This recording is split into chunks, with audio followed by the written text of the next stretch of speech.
Hi, what's your name? My name is Jose Perez. How old are you? I'm currently 15 right now. What high school do you go to? I'm a sophomore right now in Pelham High School. So tell me your story about why you're here today. Well, from what I can remember, when I was little, I was 3, and my mom was here in Mexico City, taking care of me and my older brother. And at the time, my dad was in the United States. He had been here for about 40 years, and it got to the point where my dad just could not handle being in another country without his wife and without his 2 children. So around 1998, they both made the decision to bring me and my brother here. And I can't remember anything about that because I was 3 at the time.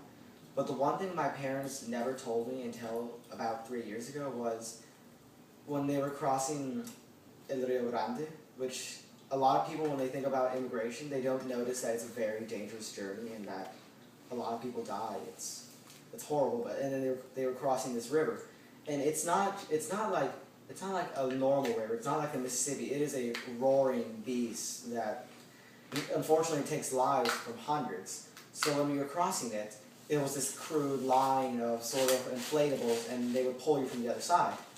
So when we got there, my dad was just holding on. I was just holding onto my dad's shoulders, and my dad says that when we were crossing around the middle of the river, he could feel my hands slipping from his back.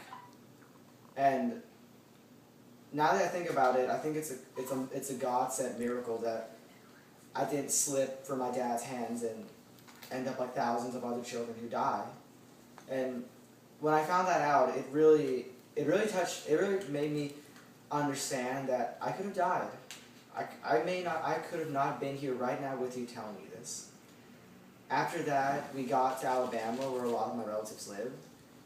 And then up to about right now, I lived a normal life. I lived in this close-knit community in the South where Southern hospitality really was prominent, and I was accepted, and I was never questioned as foreign. I was never taunted for being Hispanic and Latino, and up to around middle school, I never knew that I was undocumented. I just remember one day on the news seeing the marches going around 2006, and I asked my mom, I asked her, "Mom, what are they doing? Are we undocumented?" And I remember my mom just having to look me in the eye and say, you're not an American-born citizen.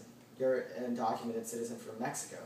And I remember my world just falling apart because I was thinking, oh my God, I can't do everything I want to. I won't be able to go to college and do all the stuff I want to in life. But then I remember some of my teachers showing me that just because you're undocumented doesn't mean that you can't do what you want. And I've met a lot of people who right now are in college or are undocumented, and they have their bachelors, they have their masters.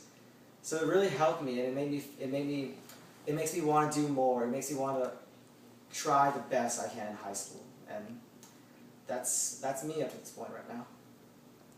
Okay. Thank you. What you gonna